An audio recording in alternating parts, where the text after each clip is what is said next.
Oke, kalau gitu kita mulai dulu ya. Mungkin sambil menunggu teman-teman yang lain ya, kita akan mulai dulu untuk perkuliahan kita pada hari ini ya. Teman-teman semuanya, selamat pagi. Assalamualaikum warahmatullahi wabarakatuh. Kita masuk lagi di mata kuliah analisis data tidak terstruktur nih. Mudah-mudahan teman-teman masih ingat nih materi kita apa nih di pertemuan pertama minggu lalu. Ya, kalau di pertemuan pertama minggu lalu kita sudah belajar ada beberapa hal gitu ya terkait dengan apa saja sih contoh unstructured data gitu ya, khususnya terkait dengan big data. Nah, di pertemuan yang kedua ini sesuai dengan eh, rancangan pembelajaran yang saya sampaikan di pertemuan pertama, kita akan fokus ke introduction to natural language processing. Ini adalah topik yang menarik nih karena sekarang kita memang trennya ke sana gitu ya, dan teman-teman semuanya saya yakin sudah banyak nih menggunakan, dan dalam waktu dekat trennya akan terus naik lagi gitu ya, akan semakin populer. Maaf. Trennya akan semakin populer, kemudian bahkan kalian akan menggunakan ini nyaris mungkin setiap hari gitu ya, dan juga memanfaatkannya dalam berbagai tugas-tugas untuk sehari-hari ya. Nah, kalau di minggu lalu kita sudah mempelajari ya tentang data tidak terstruktur atau unstructured data, ada dari yang berbentuk teks gitu ya, ya gimana kita melakukan teks analytics di sana gitu ya. Kemudian ada yang terkait dengan image gitu ya, image recognition di sana. Kemudian kalau datanya itu bukan berupa tabel, tapi berupa graph, ya, misalnya contohnya apa? Social networks analytics. Seseorang berteman dengan siapa saja di dunia maya. Seseorang mengikuti siapa saja dia di Instagram misalnya, di TikTok dan di mana-mana. Seorang berteman dengan siapa saja di dunia nyata, ya, graph and social networks analytics. Kemudian yang saat ini juga sedang menjadi hot topics adalah analytics pada satellite imagery, ya, citra satelit, di mana ini adalah sumber big data yang luar biasa dan bisa kalian gunakan, bisa aksesibel. Dan ini hingga saat ini digunakan dalam banyak kasus gitu ya, digunakan pada pemetaan banjir, kemudian memetakan pertumbuhan ekonomi di suatu daerah, memetakan pangsa pasar, memetakan polusi udara, memetakan kerawanan, dan seterusnya. Banyak sekali ya. Nah, dari unstructured data analysis ini, nanti semuanya akan kita bahas di dalam mata kuliah ini per pertemuan gitu ya. Nah, di pertemuan-pertemuan sebelum UTS kita akan fokus ke text analytics gitu ya. Text analytics yang hari ini kita akan fokuskan ke apa itu natural language understanding gitu ya. Nah, teks analitik ini saya yakin teman-teman semuanya sudah banyak sekali menggunakan gitu ya. Aneka large language model, ada ChatGPT, kemudian ada Bing AI gitu ya, teman-teman sering mau menggunakan misalnya. Kemudian dari Google ada Bard gitu ya, yang baru beberapa hari yang lalu di rebranding menjadi Gemini gitu ya. Nah, ini adalah contoh-contoh bagaimana kekuatan teks. Ya, kekuatan teks, kita hanya memberikan perintah berupa teks, kita bisa melakukan question and answering. Kita bisa memperoleh jawaban yang banyak sekali, betul ya. Nah, ini manfaatnya saya yakin banyak yang sudah dirasakan oleh teman-teman semuanya. Gimana nih kita bisa mendesain sebuah rancangan pidato 17 Agustus misalnya. Mau pakai apa? ChatGPT. Orang sekarang berbicara tentang itu. Terus kemudian mau mengenerate apa namanya? Kartu ucapan gitu ya, kartu ucapan. Kita bisa menggunakan Bing Image Creators gitu ya. Sebegitu dahsyatnya sekarang apa namanya? Large language model ini ya, yang dimulai dari menginterjemahkan setiap teks yang diinputkan oleh pengguna gitu ya menjadi output yang kita harapkan. Nah, di sini kita akan mempelajari sesuatu dari basic ini karena teman-teman saya harapkan tidak lagi hanya menjadi seorang pengguna tapi bisa membangunnya gitu ya, membuatnya ya. Di mata kuliah ini kita akan pelajari beberapa tahapan-tahapan ke sana. Nah, banyak provider tadi ya, banyak provider tadi itu kemudian saling berkompetisi. Ini yang diuntungkan siapa yang diuntungkan? Diuntungkan tentu saja kita sebagai customer gitu ya. Kita bisa menggunakan dari ChatGPT gitu ya, dari OpenAI, kemudian dari Microsoft, kemudian dari Google, masing-masing menawarkan opsi yang luar biasa ya. Bisa memberikan jawaban, bahkan ada yang bisa terkoneksi dengan internet. Misalnya ChatGPT ini sebelumnya tidak menyediakan opsi untuk terkoneksi ke internet, sekarang misalnya menyediakan opsi untuk terkoneksi ke internet. Ini sesuatu yang waktu itu mungkin tidak terbayangkan bahwa kita bahkan teman-teman di AI scientist pun mungkin tidak terbayang bahwa kita sudah ada di era ini sedemikian cepat. Sebelumnya kita masih mengasumsikan kita sampai di era ChatGPT, kemudian Google Bard atau sekarang Gemini, dan kemudian Microsoft Bing itu mungkin ya 5 atau 7 tahun lagi. Tapi kita sekarang ternyata sudah mengalaminya gitu ya sekarang. Ya, kalian bisa berdiskusi dengan itu gitu ya. Nah, di teknik yang menarik adalah karena ini adalah dari prodi statistika gitu ya, saya ingin memberikan suatu gambaran di mana eh, tidak lagi kita menggunakan teknologi-teknologi yang lama, tapi kita bisa menggunakan teknologi yang baru. Ini adalah salah satu contoh teknologi yang secara real pernah saya gunakan di dalam sebuah survei yang kita laksanakan. Ya, jadi kalau teman-teman di prodi statistika sering merancang survei gitu ya, sering merancang kuesioner gitu ya, terus kemudian dari sana kita perlu melakukan pengolahan gitu ya. Nah, kita bisa menggunakan text analytics nih. Nah, contohnya nih misalnya pada saat wawancara, ini saya mau beri contoh real ya. Ini saya mau beri contoh real dan ini literally kalimatnya memang seperti ini ya. Waktu itu kita mau melakukan survei terhadap anak ya, surveinya adalah terkait dengan topik pada anak-anak. Dilakukan di beberapa daerah di Indonesia gitu ya. Karena dilakukan di beberapa daerah di Indonesia, otomatis apa yang terjadi? Wawancaranya banyak yang menggunakan bahasa daerah gitu ya. Di sini saya menggunakan contoh bahasa Sunda. Nah, padahal yang kita lakukan karena kita tidak hanya di daerah Jawa Barat saja, bahasanya beragam. Mulai ada dari Papua, kemudian ada dari Madura, kemudian dari Jawa, dan seterusnya. Ada banyak. Ini contohnya. Selain menggunakan kuesioner, kita melakukan wawancara nih. Kita melakukan wawancara kepada responden. Gitu kan? Menarik ya, wawancara kepada responden. Karena wawancaranya terkait dengan anak sehingga pertanyaannya seru. Ya, pertanyaannya seru. Kita rekam wawancara tersebut.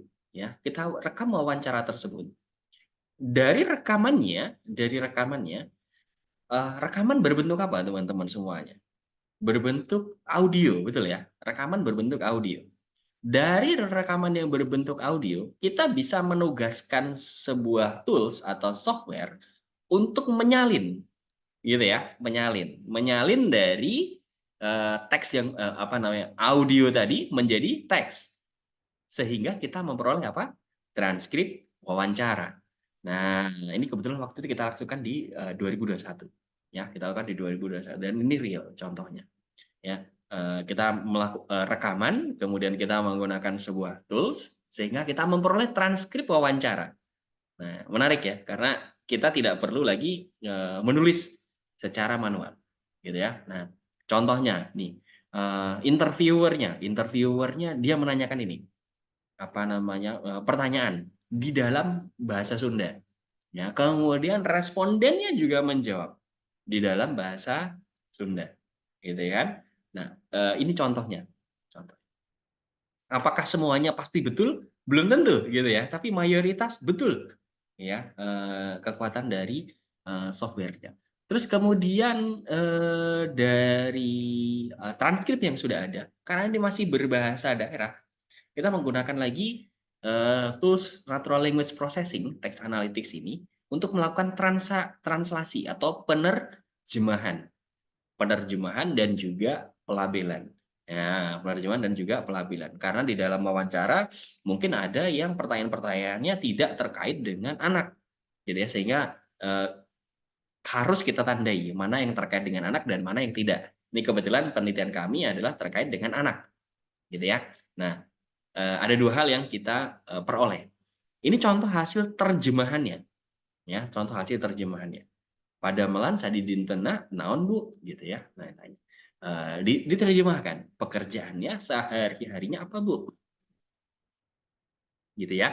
Nah, ini contohnya. Kemudian respondennya jawab, "Jahit kantong nu dianggo di supermarket teh ya, Neng," gitu kan. Nah, jahit tas yang dipakai di supermarket itu, Mbak, gitu ya. Ini hasil terjemahannya. Apakah sampai di sini saja? Tidak. Tidak hanya sampai di sini, tapi juga menandai bagian dari dialog tadi mana yang terkait dengan topik yang kita inginkan. Kebetulan topik kita adalah topik terkait dengan anak, gitu ya, sehingga ditandai yang bagian ini tidak terkait dengan anak, yang bagian ini terkait dengan anak. Nah, bagaimana caranya? Nah, jadi, ada banyak, text analytics yang terlibat di sini. Di sini mulai dari sini adalah voice to text, gitu ya, voice to text. Kemudian, di sini adalah mesin translation, terjemahan. Kemudian pelabelannya ini adalah topic modeling, gitu ya, atau automatic labeling.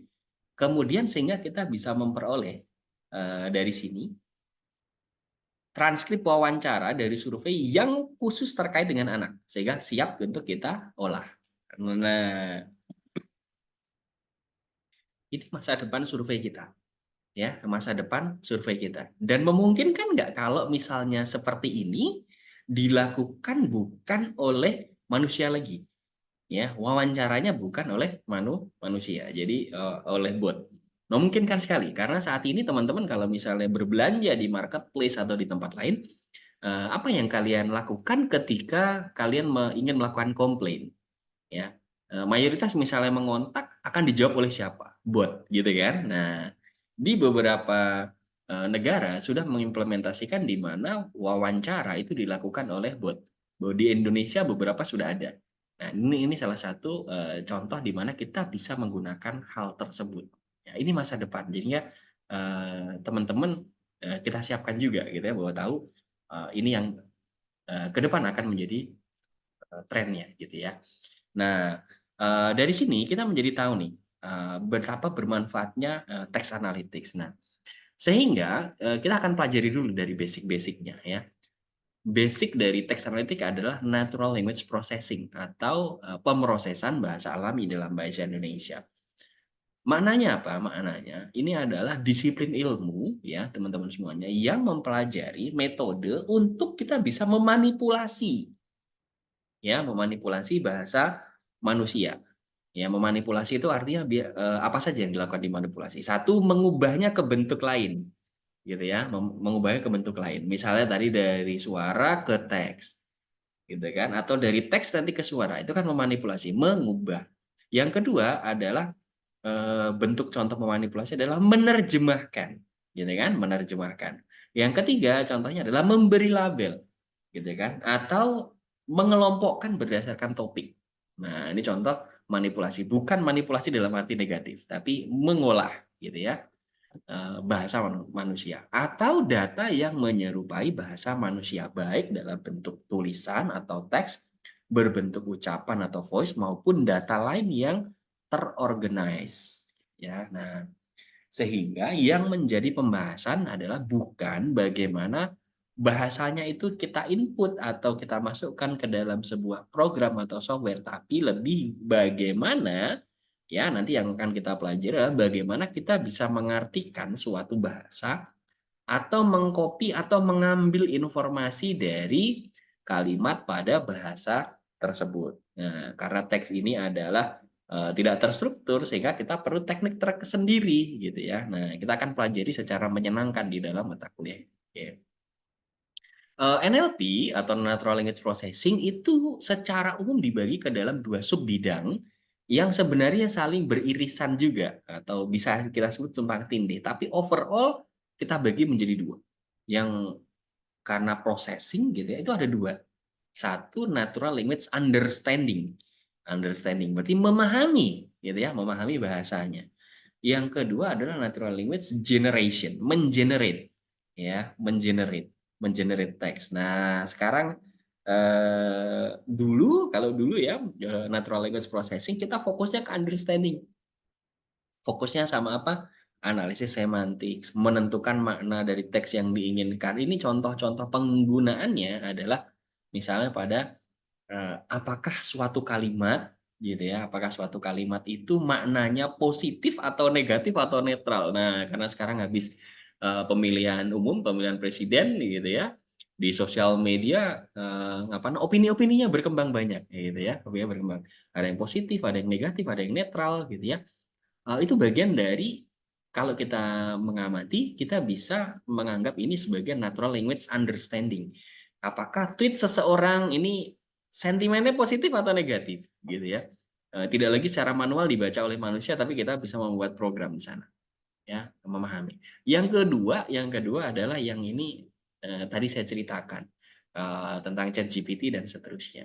Natural language generation, ya, fokusnya apa? Fokusnya adalah bagaimana kita membuat teks oleh mesin, ya, bagaimana membuat teks oleh mesin. Nah, tadi misalnya, tolong siapkan pidato 17 Agustus, gitu ya, kita minta kepada, ChatGPT untuk membuat. Bisa nggak? Bisa, gitu ya. Terus kita minta membuat apa lagi misalnya? Buat puisi bisa, buat pantun yang belum bisa, gitu kan. Kalau ada yang dari, kelas ini ada yang bisa membuat pantun dengan ChatGPT nanti kasih tahu saya. Belum bisa, gitu ya. Beberapa tim, di Indonesia sedang berusaha untuk membuat itu, karena, mekanismenya lebih rumit, gitu ya. Nah, ada 2. Nah, implementasinya apa? Implementasi dari NLP yang ini yang nanti, menarik sekali karena kita akan pelajari di beberapa pertemuan, setelah ini.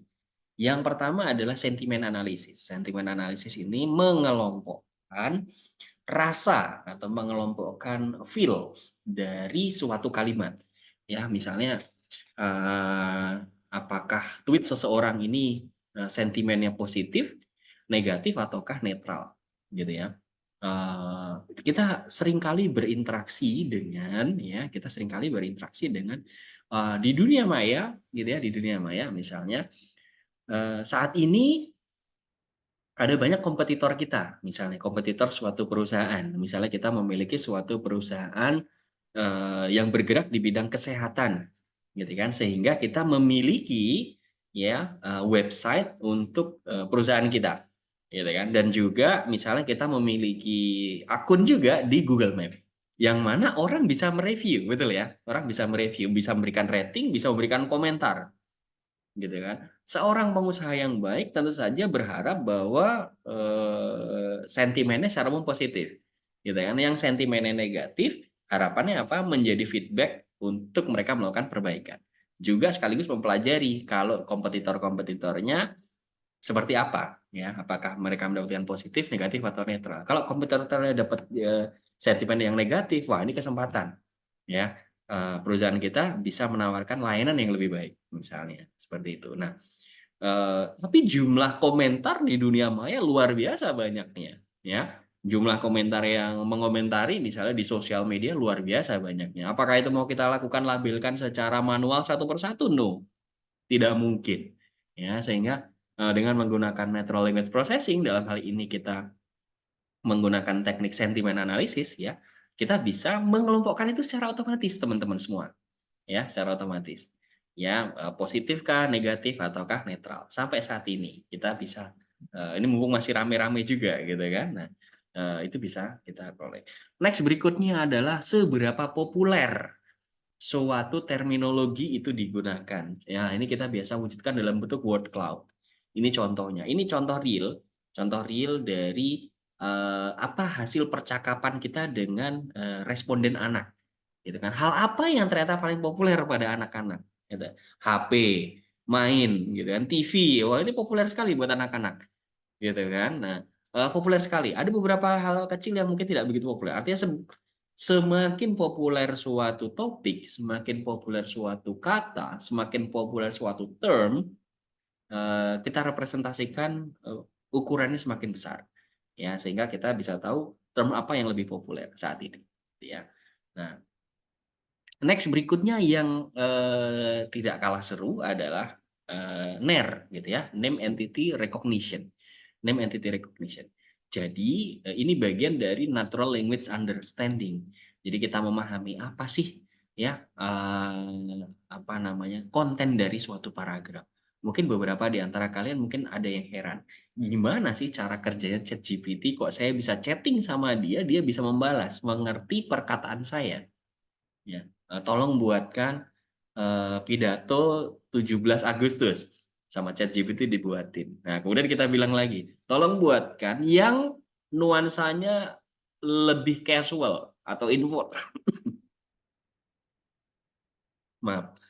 Tolong buatkan yang nuansanya lebih casual atau lebih informal. Kemudian ChatGPT yang gimana? Merevisi lagi gitu kan, dia membuat. Nah, terus kita bilang, ada beberapa informasi yang salah gitu kan. Kemerdekaan Indonesia itu 17 Agustus, bukan 16 Agustus. Gitu kan. Nah, ChatGPT-nya apa? Merevisi, dia bilang apa? Minta maaf. Maaf, informasi yang saya berikan ternyata salah. Kalau gitu saya koreksi. Gimana nih caranya ChatGPT bisa mengenali apa namanya bahasa kita? Adakah ini apakah di belakangnya ada operator? Tidak. Ya, tidak ada operator di belakangnya. Kalau ada operator, seberapa sibuknya gitu kan operatornya? Tidak. Sama seperti bot yang kalian gunakan. Nah, caranya adalah kita memaknai dulu ya, kita memaknai dulu dari masing-masing kata di dalam sebuah kalimat itu merepresentasikan apa. Nah, misalnya di sini Andrew Yang Tak Eng ini adalah salah satu apa namanya ilmuwan ya, profesor di bidang artificial intelligence gitu ya. Eh, Ditandai sebagai apa? Person, sebagai orang. Kemudian apa namanya? eh, Chinese, kemudian British, kemudian American, gitu kan. Nah, ini kan menunjukkan apa? Menunjukkan apa namanya? Nationality-nya, ya, menunjukkan nationality. Kemudian 1976 ini menunjukkan apa? Menunjukkan waktu, ya kan? Terus kemudian Google Brain di sini, Artificial Intelligence Group, Baidu ini menunjukkan organisasi, gitu ya. Terus kemudian several thousands. Ini menunjukkan cardinal number, ukuran ya, ukuran angka ya. Nah, berapa banyaknya. Nah, ini adalah teknik yang dipelajari paling basic oleh komputer ya. Teknik yang dipelajari paling basic oleh komputer mengenali jenis-jenis kata. Nah, name entity recognition. Suatu kata masuk ke kategori apa? Ini contoh dari implementasi NLP ya. Nanti mungkin beberapa akan kita perdalam ya.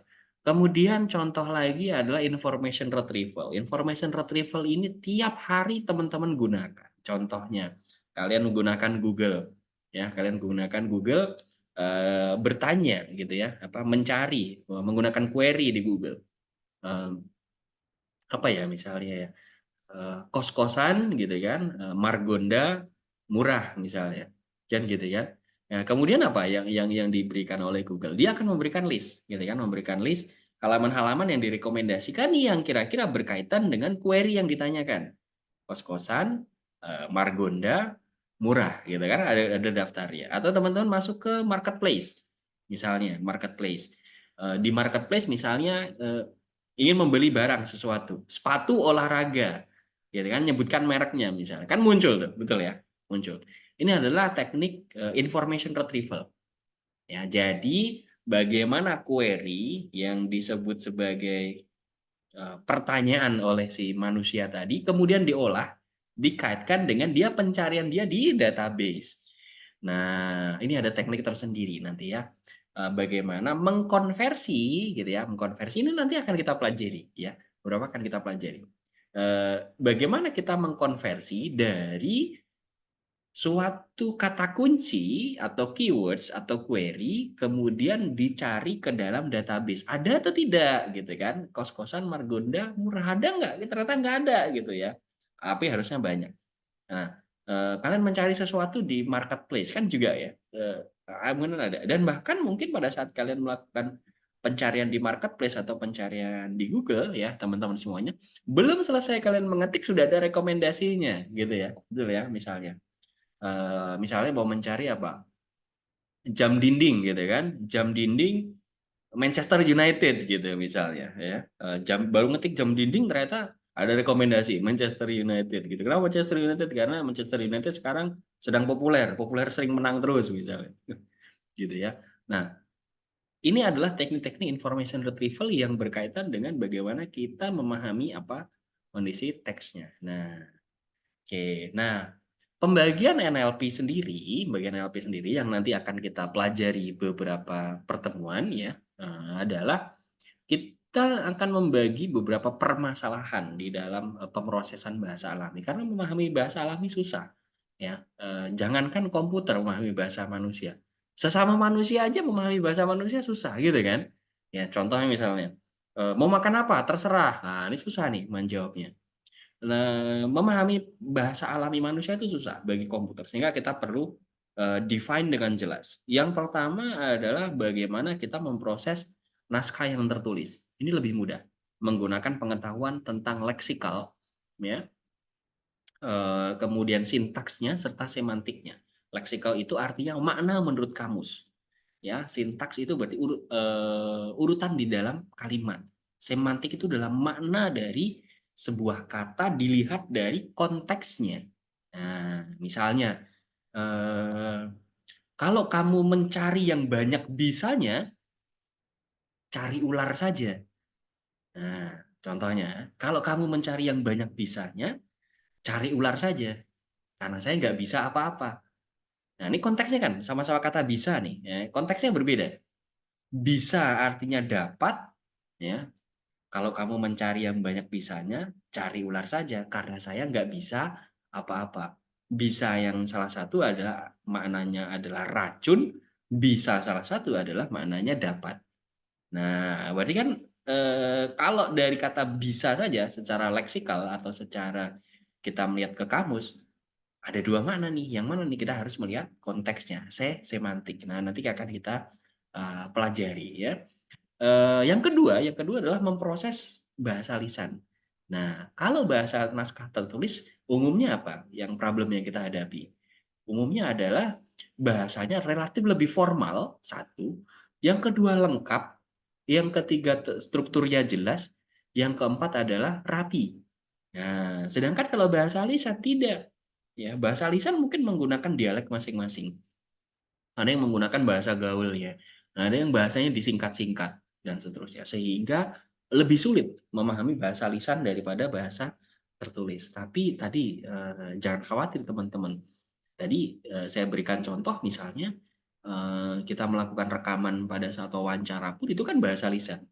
Kita sudah bisa mengkonversi dengan sangat baik, gitu kan. Bahkan bisa mengkategorikan ya, apakah eh, suatu pertanyaan survei itu benar-benar mengandung topik yang kita cari atau tidak, ya. Nah, oke. Nah, tahapannya apa saja nanti ya teman-teman ya,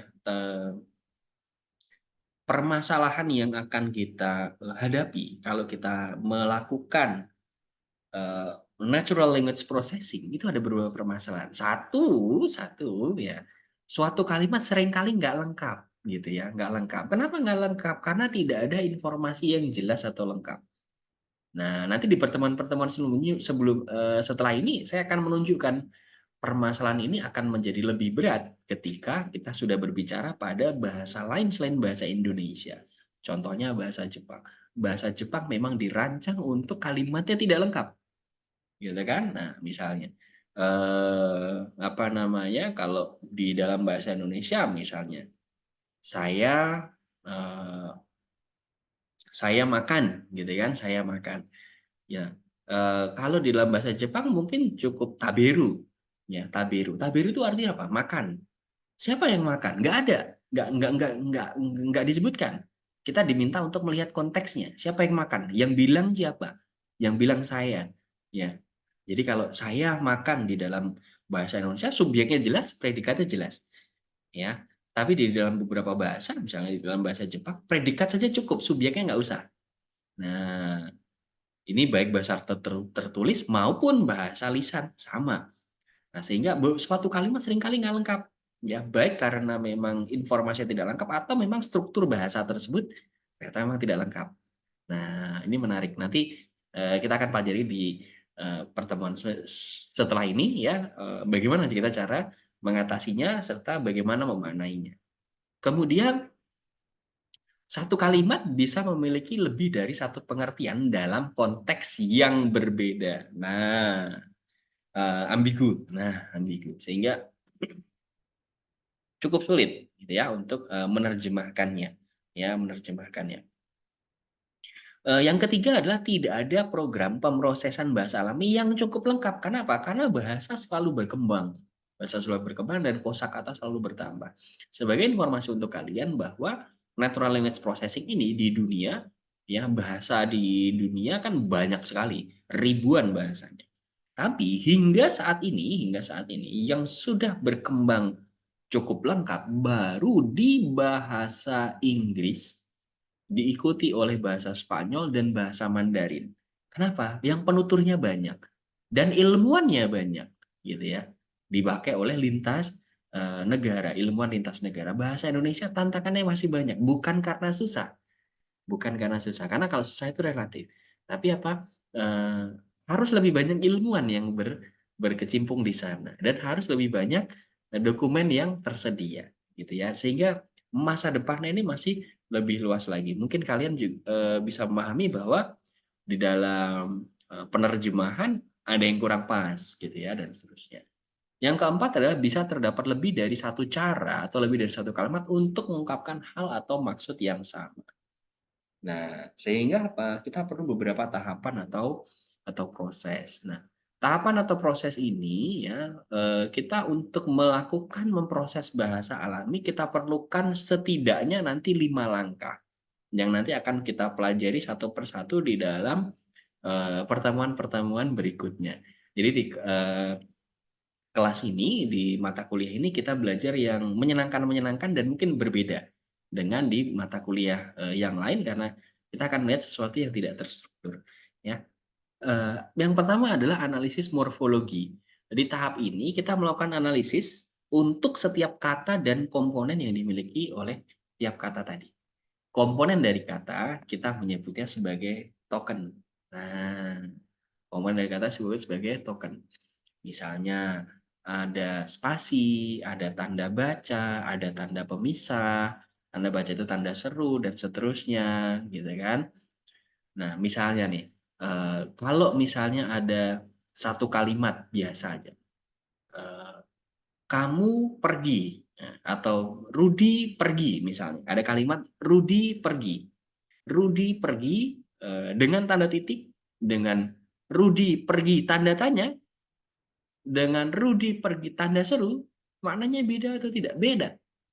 Ya, kalau di dalam bahasa tertulis kita bisa memahami dari tanda bacanya, tapi ini penting. Kalau di dalam bahasa, lisan kita melihat dari intonasinya. Rudi pergi, titik. Ini informasi atau kabar. Rudi pergi, ya, tanda tanya. Rudi pergi, gitu kan. Nah, beda nih. Nah, ini, contoh bagaimana kita memahami, sehingga token-token, tidak hanya dari katanya saja, tapi token yang bukan kata pun akan memberi makna kepada sebuah, penerjemahan atau pemaknaan dari suatu kalimat. Next berikutnya adalah analisis sintaks. Analisis sintaks ini sederetan kata akan kita susun sedemikian rupa ke dalam struktur dengan memperlihatkan bagaimana hubungan antara satu kata dengan kata yang lain. Deretan kata ini akan kita tolak kalau tidak memenuhi aturan penyusunan kata yang ada.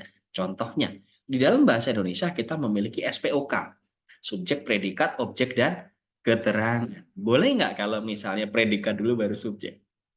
Nah, predikat, subjek, kemudian objek. Sulit, ya, misalnya. Ibu memasak ikan di dapur, gitu kan? Kita ubah menjadi memasak ibu ikan di dapur. Maknanya jauh berbeda, gitu kan. Nah, maknanya jauh berbeda. Apakah ini valid atau tidak? Bisa saja tidak valid. Ya, analisis sintaks. Nah, sehingga nanti kita bisa sekaligus memahami maknanya apa dari sebuah, kalimat, ya. Next berikutnya adalah analisis semantik, ya, analisis semantik. Di analisis semantik ini, struktur deretan kata yang sudah terbentuk tadi akan diberikan arti, ya, akan diberikan penerjemahan. Dengan kata lain, kita akan melakukan pemetaan antara struktur sintaks dengan objek yang berhubungan. Tadi kita sudah punya sintaknya SPOK, misalnya mana yang masuk subjek, mana yang masuk predikat, mana masuk objek, dan mana yang masuk keterangan, misalnya seperti itu. Kemudian penyatuan arah, nomor 4 ini mohon maaf typo ya. Nomor 4 adalah penyatuan arah atau konteks. Di tahap ini, teman-teman semuanya, arti dari suatu kalimat nanti kita sesuaikan dengan kalimat-kalimat lain. Ya, karena arti suatu kalimat biasanya dia berhubungan dengan kalimat sebelumnya atau kalimat sesudahnya, ya. Kalimat sebelumnya atau kalimat sesudahnya. Seringkali kalau misalnya kita memperoleh sebuah transkrip teks gitu ya, ada yang hilang, kita mungkin kesulitan untuk mendapatkan konteksnya. Nah, apalagi sekarang nih, di zaman media sosial ini banyak informasi yang sengaja dipotong sehingga konteksnya hilang, gitu kan? Konteksnya hilang. Apa misalnya? Ada misalnya apa namanya? Bapak A tidak mau, Bapak A ditanya, apakah Bapak mau makan sate kambing? Gitu kan? Oh, tidak usah. Nah, kalau misalnya ini kemudian diterjemahkan, misalnya diviralkan gitu. Bapak A membenci kambing. Nah, ini sudah aneh lagi ya. Konteksnya nggak dapet ya. Padahal harusnya lengkap gitu ya. Satu kalimat dikaitkan dengan kalimat-kalimat sebelumnya atau kalimat-kalimat sesudahnya. Nah, ini yang perlu nanti teman-teman kita perhatikan bersama-sama. Kemudian berikutnya yang terakhir adalah analisis pragmatis, di mana struktur yang terbentuk tadi kita hasilkan interpretasi ulang dari apa yang sudah dikatakan atau ditulis sebelumnya dengan arti yang sebenarnya. Di tahapan ini kita melibatkan manusia. Benar nggak kalimat ini? Apakah kalimat ini sudah diterjemahkan dengan baik atau tidak? Gitu ya. Nah, tahapan-tahapan ini yang nanti akan kita lakukan ya teman-teman semuanya pada saat kita memproses teks gitu ya, pada saat kita memproses sebuah kalimat, memproses sebuah paragraf. Ketika kita sudah bisa memperoleh sebuah, menerjemahkan dan memahami serta memproses sebuah kalimat, sebuah teks, sebuah paragraf, maka kita bisa melakukan banyak hal ya, melakukan banyak hal. Misalnya apa? Menerjemahkan maknanya, kemudian mengolahnya, menganalisisnya, menginterpretasikan, atau bahkan mengenerate ya, mengenerate kalimat yang baru, mengenerate paragraf yang baru, memberikan jawaban sama seperti ChatGPT misalnya seperti itu. Oke. Nah, masa depan dari natural language processing sangat besar, jauh dari apa yang dulu di awal dirancang natural language processing. Misalnya saat ini dengan memasukkan beberapa prompt atau kata kunci ya, karena prinsipnya itu tidak hanya membaca kata per kata di dalam kalimat tapi menerjemahkan ke dalam konteks gitu ya, menerjemahkan ke dalam konteks dan tidak selesai dari menerjemahkan konteks karena itu baru natural language understanding. Tahapan berikutnya adalah natural language generation gitu ya, mengenerate gitu ya. Nah, kita bisa mengenerate ke ya, menghasilkan ke bentuk yang lain. Misalnya Bing AI image creator. Nah, ini mengenerate ke apa nih? Menjerit ke image. Di beberapa aplikasi kita bahkan sudah bisa mengenerate ke video, mengenerate ke teks yang lain dan seterusnya. Ya, saya yakin teman-teman sudah banyak yang misalnya mencoba, tapi kita bedah nih konten di dalamnya seperti apa. Nanti di dalam mata kuliahnya kita bedah dan teman-teman kita akan praktekkan beberapa tahapan-tahapan sederhana untuk memaknai dan melakukan analisis data tidak terstruktur terkait dengan teks gitu ya di mata kuliah ini ya pada beberapa pertemuan ya. Coba kalian misalnya di apa namanya bereksperimen gitu ya, bereksperimen dengan melihat apa sih yang bisa kita lakukan, apa sih yang bisa kita lakukan dengan apa namanya tools-tools NLP saat ini yang kedepannya memang akan sangat membantu kita. Bisa dua perspektif sebenarnya, bisa membantu atau mereplace pekerjaan gitu ya. Tapi saya yakin karena teman-teman di prodi statistika FMIPA UI ini anak-anak hebat semua, anak-anak cerdas semua, sehingga ada di posisi bisa memanfaatkan, bukan yang tergantikan, tapi bisa memanfaatkannya ya. Kita bisa menggunakan prompt. Nah, saya minta nanti setelah ini ya, coba dieksplor nanti tadi apa namanya, Gemini ya Google, kemudian ChatGPT-nya OpenAI, kemudian Bing-nya Microsoft, gitu ya, dan juga Bing Image Creator ini. Nah, ada satu lagi. Di sini disampaikan adalah powered by DALL-E 3. DALL-E 3 ini adalah Nah, DALL-E 3 ini adalah model deep learning yang digunakan untuk mengenerate image ini. Nah, untuk mengenerate image ini. Tapi sebelum masuk ke materi yang lebih teknis, saya ingin membawa dulu nih teman-teman semuanya untuk lebih memahami konteks mata kuliah kita, sehingga saya ingin menugaskan setelah ini dieksplorasi eh, penggunaan ChatGPT, penggunaan apa namanya, Bing, kemudian juga Gemini-nya Google, kemudian Bing Image Creator gitu ya, dan seterusnya. Dan yang terakhir ini contohnya. Ini menggunakan Stable Diffusion. Stable Diffusion. Bukan menggunakan Bing Image Creator. Nah, apakah ini real? Tentu saja tidak. Bisa nggak kita membuat sesuatu yang lebih real lagi? Bisa, ya, bisa. Tapi apa namanya? Mungkin beberapa tahun kemudian. Ya, sehingga saya berharap teman-teman dengan mata kuliah ini tidak lagi sebagai pengguna, tapi join to the community. Nah, sudah memahami apa sih eh, yang dilakukan di balik itu, gitu ya, mempelajari tahapan-tahapannya, gitu ya, sehingga kita bisa melakukan pemanfaatan teknologi-teknologi yang terkini, metode-metode yang terkini, menganalisis data yang tidak terstruktur, yang seperti di pertemuan minggu lalu saya sampaikan bahwa di dunia nyata lebih dari 80% data yang kita hadapi justru yang tidak terstruktur.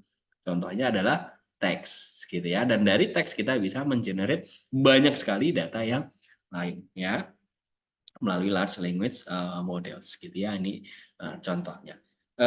Mungkin ini saja teman-teman yang ingin saya sampaikan untuk materi introduction to natural language processing, karena kita akan mendalami lebih lanjut di pertemuan-pertemuan berikutnya, gitu ya, secara teknikal, gitu ya, sehingga teman-teman nanti kita bisa step by step, ya, bertahap, memahami mulai dari langkah-langkahnya, gitu ya, terus kemudian bagaimana kita bisa mengetahui bagaimana sih pengolahannya dan bagaimana cara melakukan analisis datanya pada teks-teks tersebut. Itu ya, ini yang saya harapkan. Dan eh, tugas untuk saat ini, karena kita masih punya waktu lumayan banyak ya di sesi perkuliahan kita masih punya waktu lumayan banyak. Saya tugaskan kepada teman-teman untuk melakukan eksplorasi dalam menggunakan ChatGPT, kemudian Bing, dan juga Google Gemini, kemudian juga yang image creator dengan menggunakan Bing maupun Stable Diffusion. Ini saja yang ingin saya sampaikan. Kalau ada pertanyaan, saya persilahkan kepada teman-teman semuanya. Oke, terima kasih semuanya. Saya coba stop record.